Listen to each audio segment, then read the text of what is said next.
I was about 10 years old, and most of my town, again, white. And I remember I had a crush on this white boy, and he found out because people talked about it. And he told to an entire group of people, I would never want to be with that Asian troll. And like a troll is like a 难看的 mythical creature. Yeah, and so at that moment I knew that not only was I disliked because I was Asian, but I wasn't even seen as like a person. Because if you call me a troll, you're calling me something that's barely human. 大家好, my name is Melody, and I'm from New Jersey, and I also live in New York City. I'm half Taiwanese. My mom is from Taichung County, Taiwan, and my dad is European American. He grew up in New Jersey. 大家好，我叫郝韵莲，在美国我出生的和长大的。我的爸爸是美国人，我的妈妈是台湾人。在美国我上大学。嗨，大家好，我是 Jackson， 欢迎回来肥着台湾日记，台湾正妹我来聊。今天啊，我有一个美女在我旁边，Pretty Girl， 正妹，她叫 Melody。嗨，你好 ，Melody， 你好 ，Jackson。Melody 是混血 ，mix， 她又像外国人、白人，又像亚洲人。OK， 等一下我就跟她聊天，去了解一下她的 background 啊，她来台湾做什么。So Melody 是从美国回来台湾。对啊 ，Summer vacation。现在我没有大学的课，所以我可以去台湾3个月。你是美国人？对啊，对啊，我是美国人，我上美国的学校，在纽约我出生的，在 New Jersey 我长大的。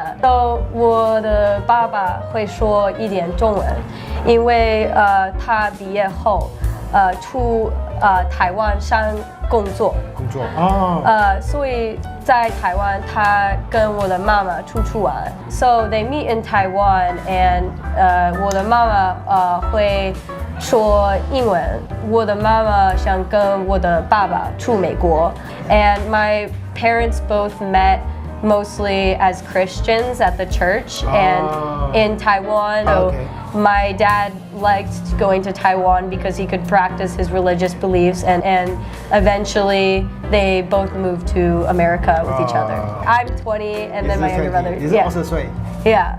对啊 I should have said my age first, but I am 20 years old. 年轻为阳。对啊。阳儿美女。谢谢。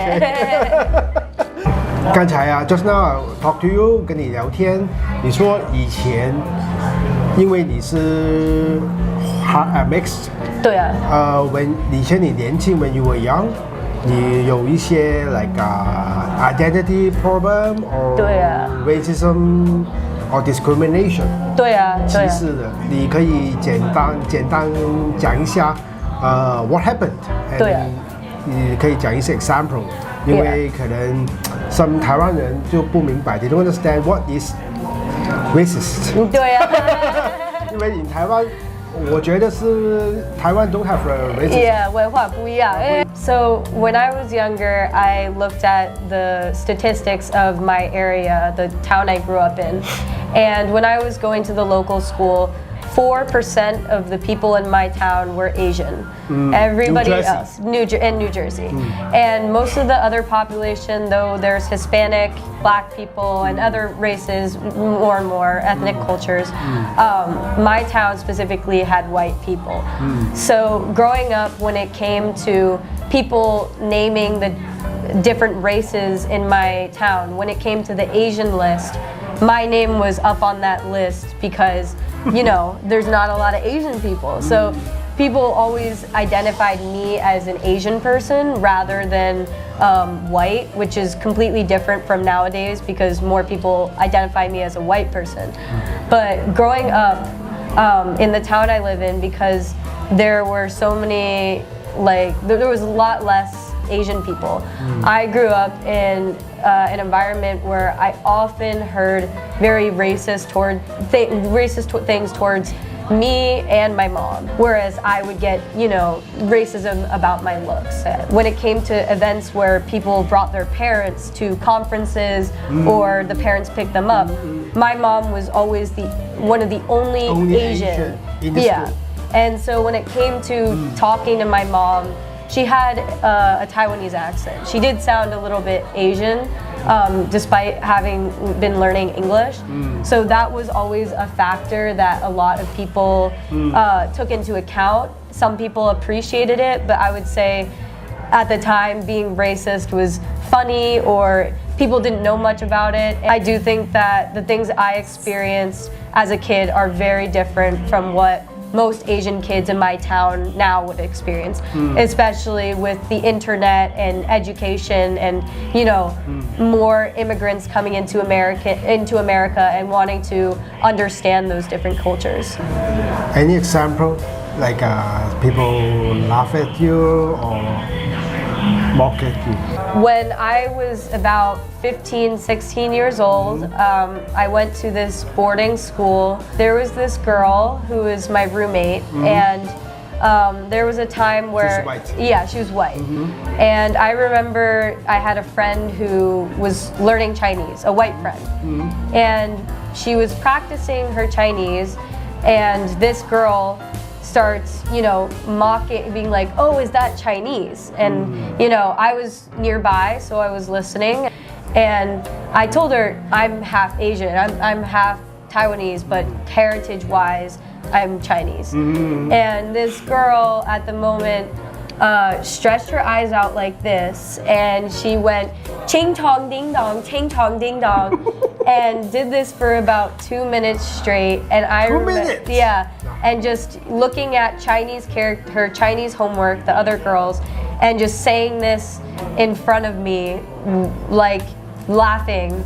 And when I didn't really give a reaction, because I didn't laugh, I didn't cry, I just kind of stared. I didn't know how to even feel in that kind of situation. That was the first time I had ever had somebody do that right to my face in the way that she did. And I just remember there was another girl who was partially Asian, and once they left the room, I was like, do you just let her do that? Like, does that not offend you? Because that's very racist.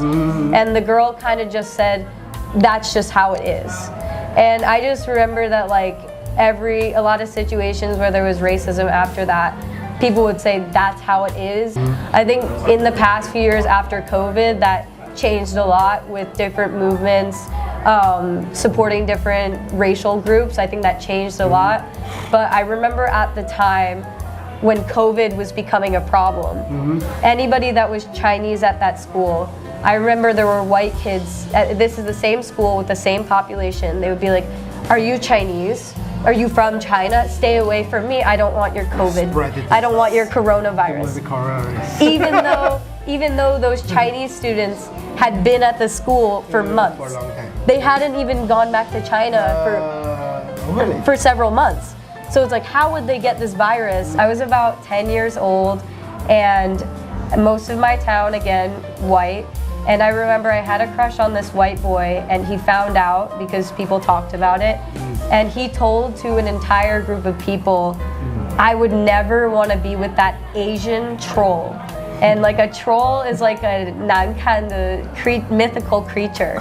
Yeah, and so at that moment I knew that not only was I disliked because I was Asian, but I wasn't even seen as like a person. Because if you call me a troll, you're calling me something that's barely human. And that was one of the first racist experiences I ever had as a kid. And I just remember coming home to my mom and just being like, why did you give birth to me? Like, I don't want to exist. Like, why do I have to be Asian? It's your fault that I'm Asian and that I'm bullied every day. And my mom just didn't know what to say. And just a year later, after that school, I went into middle school. And that's when I went to 跟我的朋友去派对. It's like bat mitzvah. It's for party. Yeah, and it's I went with my friends, and I remember we were all dancing to American pop music.